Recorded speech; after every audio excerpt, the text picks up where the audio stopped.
Hello, BookTube. I just got home from work. This is Alan. Just got home from work and thought I'd do a tag. This is the Leap Year book tag, and it was created by Amy Myers. Excuse me. And I commented on Peg on the History Shelf that when she did this tag on February 29th, excuse me,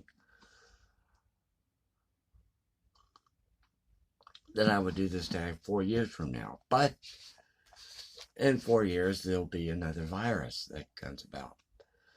And I get this because I saw on Facebook page someone that had posted about he was in the doctor's office, and the doctor had posted on the whiteboard these facts, and these facts that every 4 years there's a virus that comes about. You have coronavirus this year, Zika virus in 2016, MERS in 2012, avian flu in 2008, and SARS in 2004. Now, the SARS virus actually started in China. Also on that whiteboard is this interesting fact that the contagion factor of SARS was 4. Contagion factor of the coronavirus is 2. Contagion factor of measles is 18. Now, I mentioned this contagion factor on a post on Instagram, and somebody came back with, well, nobody gets the measles, everybody's inoculated. Well, all that person had to do was look up, Google it, and you'll find out there are 3 to 4 million cases of the measles every year. Also, on the doctor's whiteboard was that the coronavirus cure rate is 99.7 for those under 50. And the doctor also put on the whiteboard, this is a viral pneumonia being marketed as a black plague. So let's go on to the questions. Question number 1. Another day. What is one book that's brought a little something extra? Well, that has to be the book by Don Winslow called The Cartel. The Cartel is basically a book that you can see it's about the drug cartel in Mexico. And it starts out with a guy who just put this drug kingpin in jail. And he comes to find out that, wait a minute, there's something else going on here. Because it's eventually the guy goes extradited back to Mexico and it gets airlifted out of that prison in Mexico. And the guy that put him in there, the federal agent, U.S. federal agent, said, wait, something else going on here. And something else is the fact that once they remove a drug kingpin, there are others who want to take his place. I mean, this is just like the mafia. It's just like, well, we'll get rid of, Franco Colombo over here, and we'll just replace him with another drug kingpin. We'll shoot him down and take over his territory. And that's what's happening in Mexico. They just take over each of its territory. And if you don't want your territory being taken over, then you'll get boiled in oil or killed or shot or something to take over the territory. Why, a church that I attended used to go summer missions to Laredo, across the border from El Paso. Not Laredo, it's across the border from El Paso. I forgot the name of the small Mexican town, city. And until the drug cartel came over there and started taking over that territory. And then you had another drug cartel trying to go back into that territory. And the United States is that believes that when they capture a drug kingpin, it makes all the news, and the guy's extradited in the United States and gets on trial. They think, oh, that's great. It's end of drugs. Wrong. It's not, because you have another drug kingpin who's going to take over that territory that the guy just left. So it's you don't see it, and it's like you don't never see the forest for the trees. And the United States is always doing this, and the drugs are always coming through, and they keep coming through. They go on 3 5s, 5, 35, and 45. 35 and 45 go through Dallas, where I live. A Uber driver who's from Mexico City was telling me that he tried to start a business in Mexico City, small business. And the drug cartel came up to him and said, oh, you need to give us half of your profits or else. And so that's a very eye-opening book. Question number 2, taking big leap. What is the one book that you're afraid to read? Well, I was afraid of mysteries but I've started to read them more because it's March Mystery Madness. I just finished DNF one book and finished another one, Anne Perry's Death of the Stranger. And this is the William Monk series, and William Monk has amnesia. And I like that in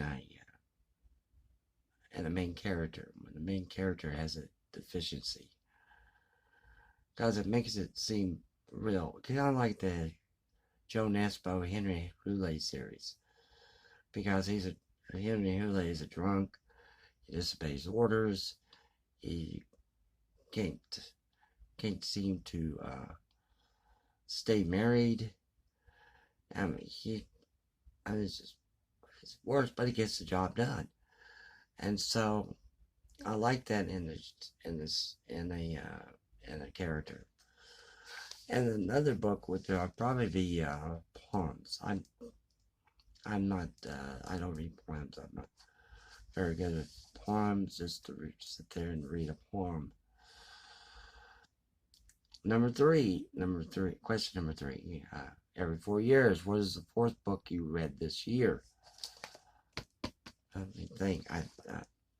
It's hard to think. I didn't think of these when I started this video. Sorry. I'm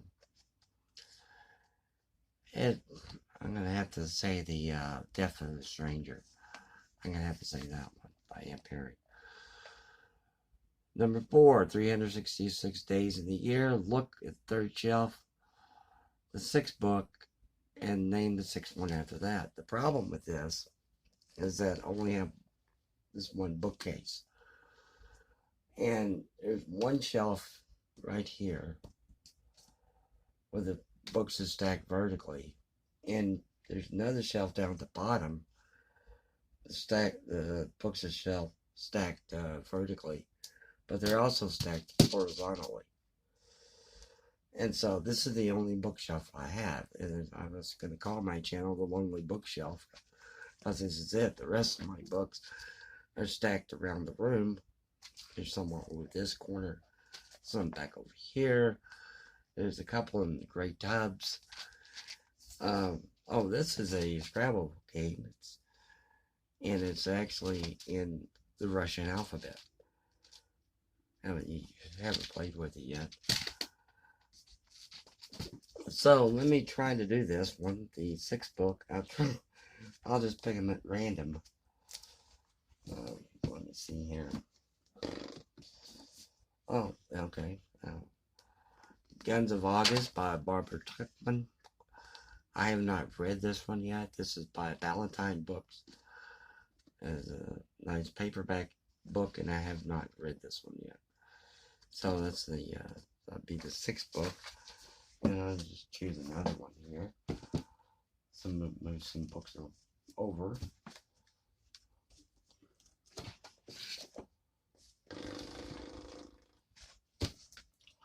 Oh yes, Old School by Tobias Wolff. This is a, let me see, when did this come out? I haven't read this one either. Let's see. This is by Vintage Books out of New York and copyrighted 2003. And it says the protagonist, Tobias Wolff's rudely and at times devastating absurd first novel, is a boy at the elite prep school in 1960.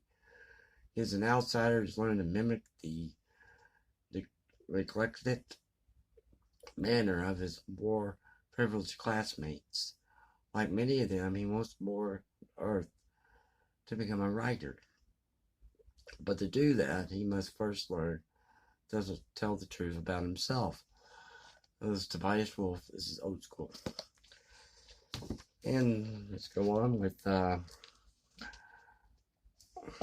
question number 5. Leaping ahead. Name 4 books that you want to read by the next leap year.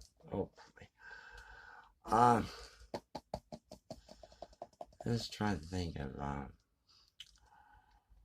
4 books. I'm not very well planned. And I'm going to have to go with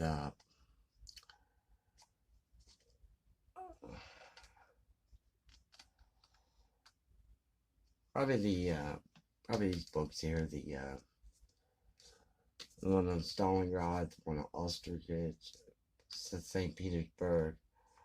I have Petrograd I haven't read yet. This one on Iron and Axe.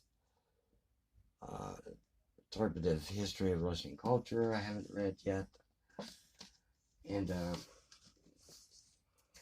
there's a lot of other books that I haven't read.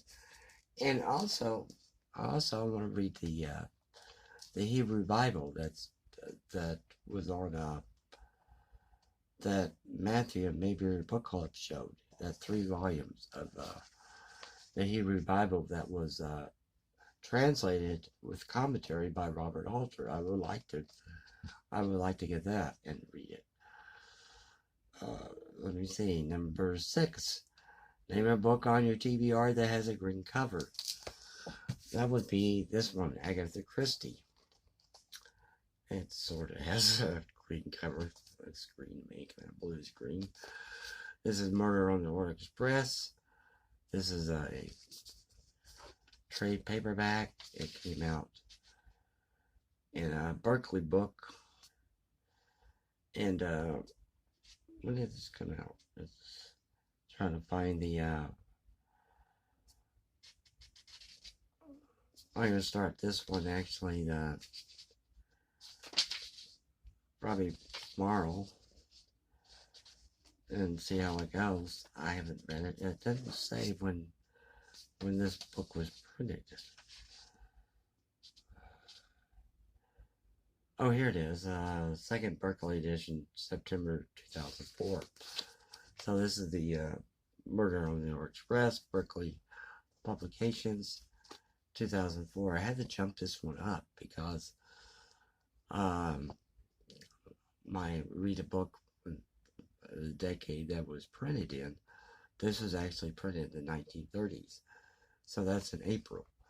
But because this is March Mystery Madness, I had to jump this one up until now, to March. So that was that one has I believe has a green cover. It's green to me. So let me see the last prompt, number 7.